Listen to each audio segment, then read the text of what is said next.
En manchette, aujourd'hui, des jeunes du cégep Joliette de Lanaudière unis pour Moisson Lanaudière.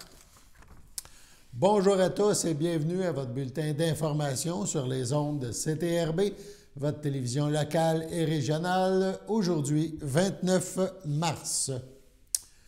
Donc, on débute avec la nouvelle qui faisait notre manchette. C'est dans un cours ayant pour thème l'organisation d'événements que 3 étudiants en gestion de commerce ont décidé de s'impliquer avec l'organisme Moisson Lanaudière. On rappelle que cet organisme est un organisme à but non lucratif qui aide plus de 17 000 personnes dans la région de Lanaudière, des gens qui ont des besoins au niveau de l'aide alimentaire. L'organisme, le groupe d'entraide En toute amitié, est justement un des bénéficiaires de cet organisme régional, le groupe En toute amitié de Berthierville. Les jeunes sont Lou Frédéric Brazeau, Charles Poisson et Olivier Beaupied. CTRB a rencontré dans un premier temps Diane Nadeau de Moisson Lanaudière. Elle nous parle de l'organisme et de sa mission. Je suis accompagnée de Diane Nadeau de Moisson Lanaudière. Bonjour Diane. Bonjour. Merci d'être venue nous voir ici à Berthierville avec un groupe d'étudiants qui s'étudient en commerce au Cégep de Joliette puis ils ont à faire un événement.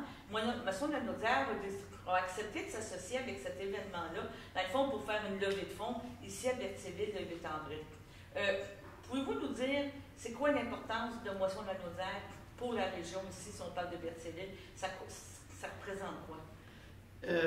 Moisson Lanaudière, dans le fond, on représente 77 organismes dans Lanaudière. Dans Berthier, on en a un et c'est le groupe d'entraide. Le groupe d'entraide En toute amitié, oui. De Berthier. Et eux, ils ont, si je me rappelle bien, ils ont autour de 100 quelques familles. Mais au-delà de ça... Oui, c'est en aide alimentaire. Là, quand vous parlez avec les familles que vous aidez, c'est en aide alimentaire. Mais 100 familles, c'est beaucoup. Là. Oui. Fait qu'imaginez, on dessert 17 000 personnes par semaine dans Lanaudière. C'est beaucoup. Ça fait, on a 36 % là-dedans que c'est des enfants. OK. Fait que, tu sais, les écoles, on fournit aussi certaines écoles. C'est ça, mais les services, c'est pas seulement des paniers d'épicerie, c'est nourrir les enfants dans les écoles, au secondaire, au primaire, au secondaire, des choses comme ça.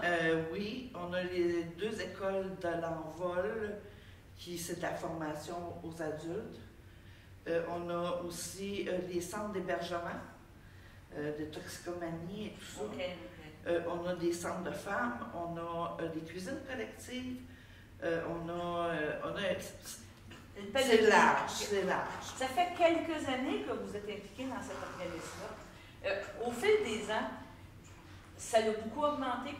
Oui. Je vous dirais là, que quand moi j'ai rentré là, on faisait à peu près 5 à 6 000 familles, personnes par semaine. Et là, à 17 000, fait qu'imaginez le volume. Exponentiel et tout ça.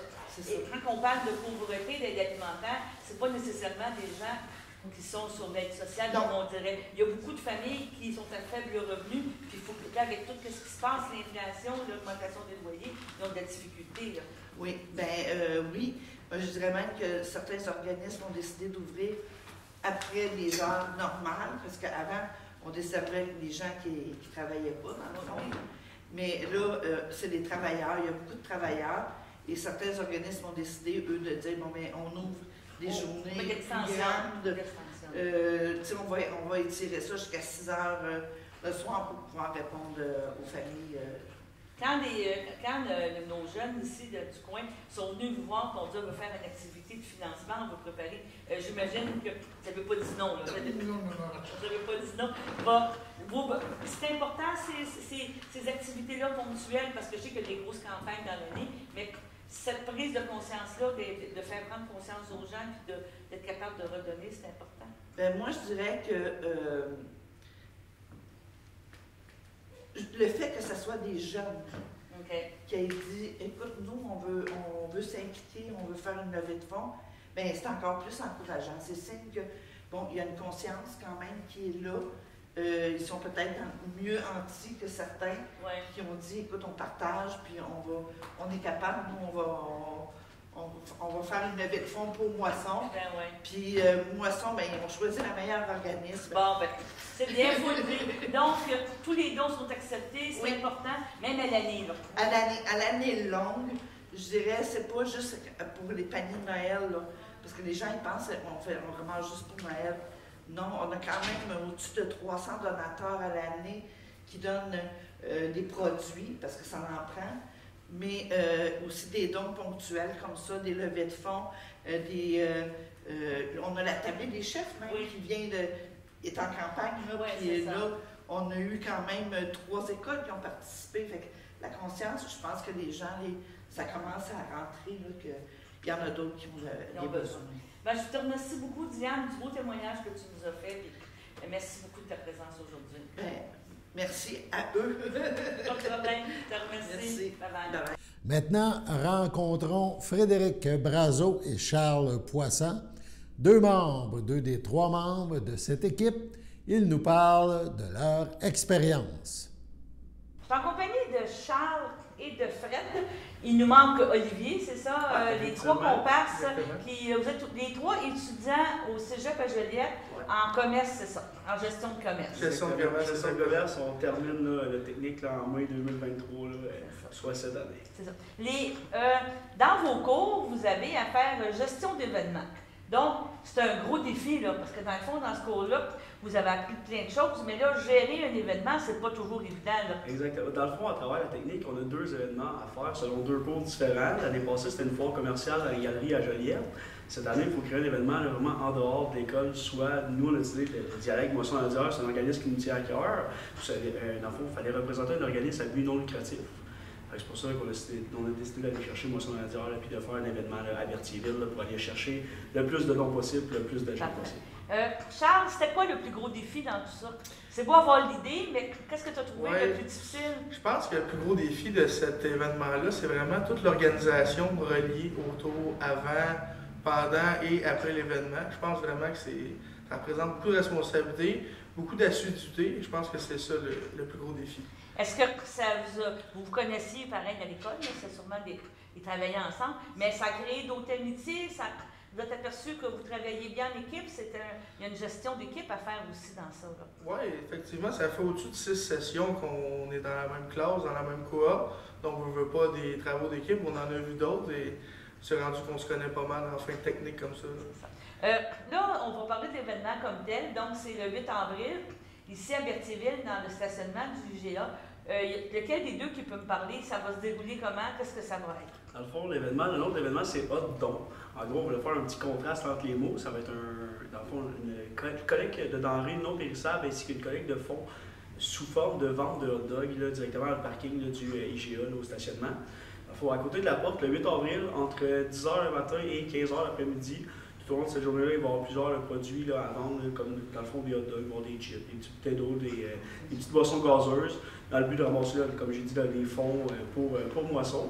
Aussi, là, on va ramasser on va avoir des boîtes là, pour des denrées non périssables. Là. En gros, là, les gens qui vont faire une épicerie vont pouvoir ramasser, par exemple, une canne de soupe qui est une denrée non périssable. Ils vont pouvoir la mettre dans une boîte là, en sortant de leur épicerie. Leur don va être fait. Depuis, on va avoir une machine là, pour, par exemple, les dons. Là, on offre des reçus de commandite. Donc, s'il y a des compagnies qui veulent venir là, pour faire des plus gros dons, on va être là pour vous accueillir là, en grand nombre. Aussi, il va y avoir là, des Vox Pop qu'on appelle. Là. Ça va être des petits quiz, la réponse sur le Moisson la Naudière, ce qui va amener là, un petit côté interactif là, à notre collecte de dons. Parce que c'est ça, pour vous, c'est important. Moisson la Naudière, ça représente un organisme qui est impliqué dans... Oui, sans doute, c'est impliqué dans notre région, soit la Naudière. Puis honnêtement, il faut se dire dans la vie, nous, par exemple, moi, je peux donner l'exemple de chez moi, il n'y a pas de problème, je mange bien, mais ça, par exemple, mon voisin, ça ne peut pas être pareil.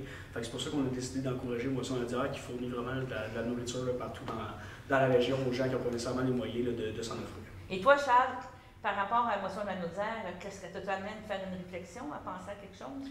Qu'est-ce que ça t'a apporté, le fait d'impliquer, d'avoir été visiter cet organisme-là? Honnêtement, c'est notre collègue Olivier qui est arrivé avec l'idée de Moisson la Naudière.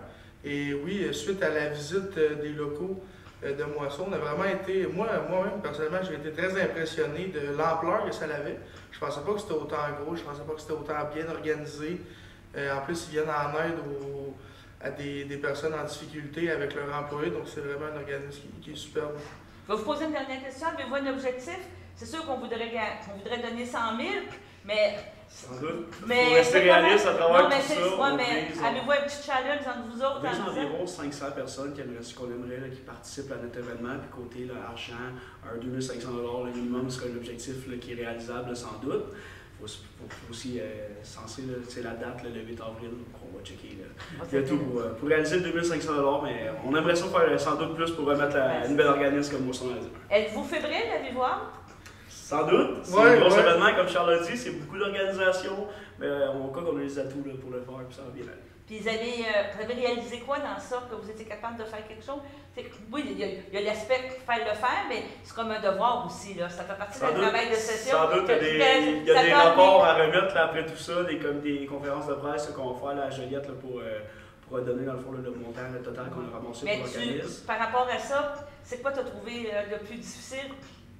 Sans doute, l'organisation, un peu comme Charles a parlé, c'est une grosse étape, mais ça va nous emmener à une autre étape dans notre vie qu'on va dire, tu sais, un événement, on est capable d'en organiser dans le cadre d'un cours, on va être capable d'en organiser dans le cadre de travail. Le travail, tout ça, c'est bon. Bon, ben je vous félicite les gars. Puis, merci aussi de votre commandite là, pour nous, c'est vraiment apprécié. Puis on souhaite aux gens qui donnent le plus possible. Là, parfait. Que vous soyez présents le 8 avril prochain. On va en parler. Merci. Okay. Merci beaucoup. Le comité du suivi du lab inclusif de la MRC de Dautrey, la municipalité régionale de Comté, a profité de l'arrivée du printemps pour annoncer la formation du réseau de passeurs de tradition. Constituer ce réseau de porteurs de savoir-faire artisanaux aspirant à partager leur expérience. Tout citoyen de la MRC de Dautrey souhaitant développer ou renforcer ses compétences en fléché, en tissage ou même en gossage de cope peut faire appel aux membres du réseau sur rendez-vous. Cette offre est gratuite pour une durée déterminée. Le réseau des passeurs de tradition permettra aux citoyens du territoire d'expérimenter un ou des savoir-faire traditionnels, de perfectionner leurs connaissances ou d'explorer de nouvelles techniques. L'équipe pourra répondre à des questions ponctuelles, en plus d'offrir un accompagnement personnalisé dans la réalisation de vos projets artisanaux, a indiqué Philippe Jeté, chargé de projet pour la MRC de Dautrey, dans un communiqué de presse remis aux médias. Quant à elle, la présidente du comité culturel de la MRC et mairesse de Saint-Norbert, Sonia Desjardins, se réjouit de l'initiative. Par ce projet, la MRC répond à des besoins du milieu, dit-elle. Ce mode d'intervention sur mesure développera de nouveaux praticiens et de nouvelles compétences chez la communauté des praticiens et des praticiennes actifs. De cette façon, nous croyons avoir un impact structurant sur le savoir-faire traditionnel ciblé par les Dautréens et les Dautréennes. Pour consulter la liste des éléments de transmission pour chaque savoir-faire, il est demandé de se rendre sur le site Internet www.mrcautrey.qc.ca/lab, L-A-B, inclusif, lab inclusif. Le service de la culture et des communications de la MRC, en collaboration avec Philippe Jeté, intervenant en tradition vivante, occupera le rôle d'intermédiaire entre les apprenants et les passeurs de savoir-faire. Pour bénéficier de l'expertise des membres du réseau, il faut communiquer avec cette équipe au 450-836-7007, 450-836-5007, le poste 2525, ou encore par courrier électronique à culture@mrcautrey.qc.ca. Sur ce, allons à la pause. Chers téléspectateurs, vous êtes cordialement invités le samedi matin dès 9h30 à notre bingo télédiffusé de nos studios de Berthierville. Depuis plusieurs années, Nos adeptes de la télévision régionale se sont divisés un montant de 600 $, disponible chaque semaine lors de notre joute de bingo à CTRB. Un amical animateur et ses joyeux compères, dont un technicien et deux bénévoles, partagent tour à tour cette émission dans le but de vous agrémenter durant 60 minutes. Un moment de plaisir qui pourrait s'avérer payant pour vous. Vous pouvez donc vous procurer les cartes de jeu chez les dépositaires participants et j'ai nommé à Berthierville, le dépanneur Formule 1 et le garage Pétroté sur la rue Gilles Villeneuve, le marché IGA Extra sur la rue Gabrielle Brissette, le marché Métro sur la rue Notre-Dame et la pharmacie Proxime sur la rue Frontenac. À Saint-Ignace-de-Loyola, le dépanneur Esso sur la rue de la Traverse et le marché Aldo sur le rang Saint-Michel.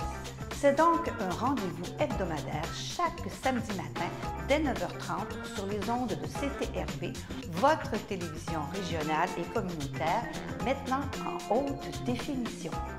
On vous attend donc en grand nombre et toute l'équipe vous souhaite bonne chance.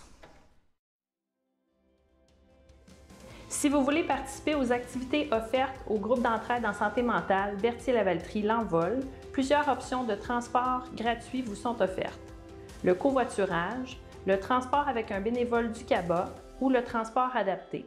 Le territoire desservi, Berthier, Saint-Cuthbert, Saint-Norbert, Sainte-Élisabeth, Les Îles, Sainte-Geneviève, Lavaltrie, Lanoraie et Saint-Barthélemy.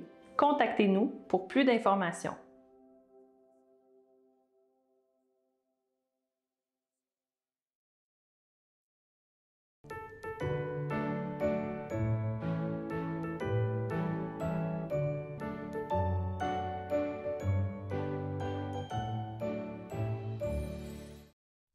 Donc, les anniversaires en ce 29 mars, la FADOC de l'Île-du-Pas souhaite bonne fête à Lise Michaud-Lapensée et à Nicole Doucet.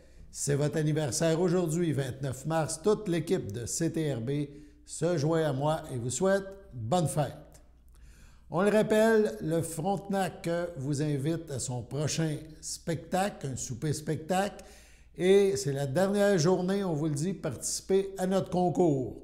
Donc, il faut s'inscrire aujourd'hui pour avoir la chance de gagner une paire de billets souper et spectacle. CTRB est en effet heureuse de s'associer au Frontenac pour ce spectacle. Ce prochain spectacle qui aura lieu le 1er avril et c'est un hommage à YouTube. Pour gagner la paire de billets souper et spectacle, on compose le 450-836-5103. Indiquez votre nom, votre numéro de téléphone. Le tirage, jeudi 30 mars, donc demain. Il reste peu de temps. On vous invite maintenant à regarder l'extrait de ce spectacle qui sera présenté le 1er avril, hommage à YouTube.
Le Centre d'action bénévole d'Autrey, le CABA, vous invite à la prochaine édition des Petites Vues. Ça se déroule demain, donc jeudi le 30. Le film présenté, c'est Enola Holmes, la première de 2 parties.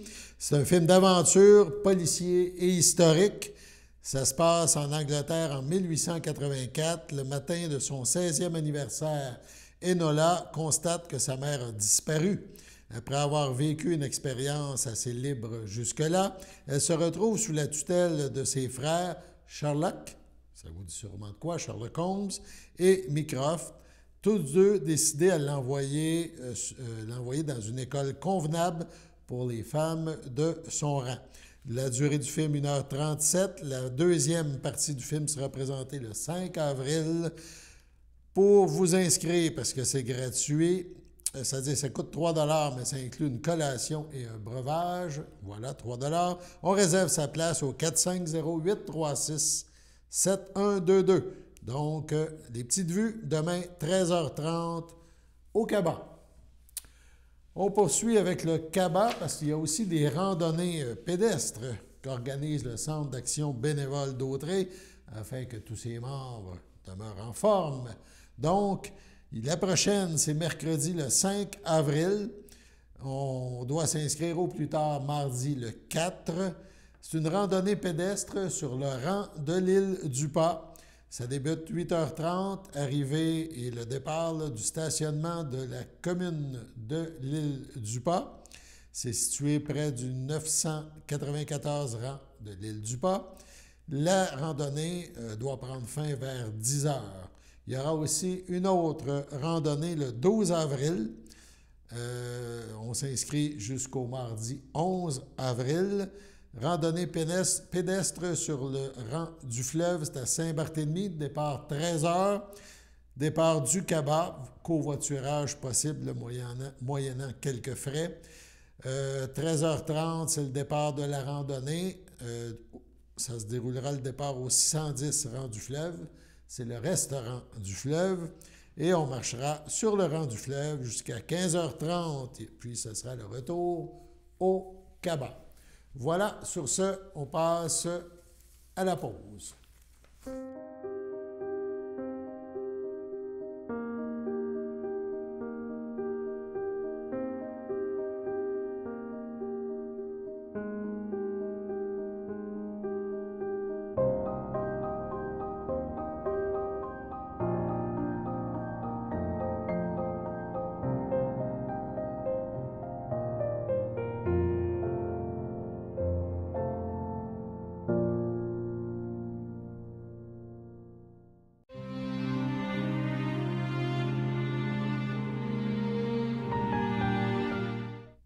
Au CHSLD, Émile McDuff, le 13 mars, à 95 ans, est décédée Mme Armande Barrette, épouse de feu Marcel Caron, demeurant à Repentigny, autrefois de Saint-Barthélemy. Elle laisse dans le deuil ses enfants, Alain Caron, Monica Rouch-City, Lynn Caron, Pierre Lonval, ses petits-enfants Maxime, Olivier, Sabrina, Catherine et Gabriel Alvaro, ses arrière-petits-fils Lewis et Louis, sa sœur et ses belles-sœurs, Lise Barrette, Pierre Étier et Jeanne Coutu, feu et René Barrette, Monique Caron, feu Jean-Marie Barrette, Marguerite Caron, feu Réal Lamoureux, Lucie Caron et Marie-Berthe Caron, ainsi que plusieurs neveux, nièces, autres parents et amis. Vos témoignages de sympathie peuvent se traduire par des dons à la Société Alzheimer. Des formulaires seront disponibles au salon. La famille vous accueillera vendredi 31 mars. De 19 à 22 h et samedi 1er avril de 9 h au complexe funéraire Thériault, rue Notre-Dame à Berthierville. Les funérailles auront lieu samedi 1er avril, 11 h en l'église de Berthierville. À la résidence champêtre de Saint-Ambroise, le 3 mars à 78 ans, est décédé M. Jean-Pierre Dufresne, fils de feu Jules Dufresne et Madeleine Bérard, demeurant à Berthierville, autrefois de Saint-Barthélemy. Il laisse dans le deuil ses enfants, Steve Dufresne, Anne Bellumeur, Nadia Dufresne, ses petits-enfants Anthony Dufresne, Jacob Dauphin, ses frères et belles-sœurs, Fernand Dufresne, Jocelyne Baudry, Gaston Dufresne, Madeleine Ladouceur, Bernard Dufresne, Manon Savignac, Richard Dufresne, Ginette Bélanger, Normand Dufresne, Jacqueline Simard, Denise Poirier, feu Raymond Dufresne, ainsi que plusieurs neveux, nièces, autres parents et amis. La famille vous accueillera samedi 1er avril, 12h30, en l'église de Saint-Barthélemy. Les funérailles suivront à 14 h. M. Dufresne sera inhumé au cimetière de Saint-Barthélemy à une date ultérieure. Au centre d'hébergement Champlain du Château à Berthierville, le 21 février, à 90 ans, est décédée Mme Lucienne Masse, épouse de feu André Mailly, fille de feu Aurore Desrosiers, de feu René Masse. Native de Berthierville, elle a demeuré à Loretteville pendant près de 50 ans. Elle laisse dans le deuil ses filles, Martine et Suzanne, Gilles Bédard, ses petits-enfants Camille et Jeanne Poirier, Rosemary et Guillaume Bédard, sa sœur Carmen, Gabrielle Ducharme, sa belle-sœur Irène Daigle, feu Marcel Masse, ses beaux-frères et belles-sœurs de la famille Mailly, feu Monique, feu Robert, Gilles et Nicole Dallaire, Jean et Micheline Vallière, feu Pierre, feu Nicole Marchand, feu Michel, Françoise Claude Lefebvre, feu Gaétan Marie-Claire Veilleux, ainsi que plusieurs neveux, nièces, autres parents et amis. La famille désire témoigner sa reconnaissance envers le personnel du centre d'hébergement Champlain du Château à Berthierville. Vos témoignages de sympathie peuvent se traduire par un don à la Fondation québécoise de la Société Alzheimer. La famille vous accueillera samedi 1er avril, 11 h, au complexe funéraire Thériault à Berthierville. Les funérailles suivront à 14 h en l'église Sainte-Geneviève de Berthier. Sur ce, on passe à la météo.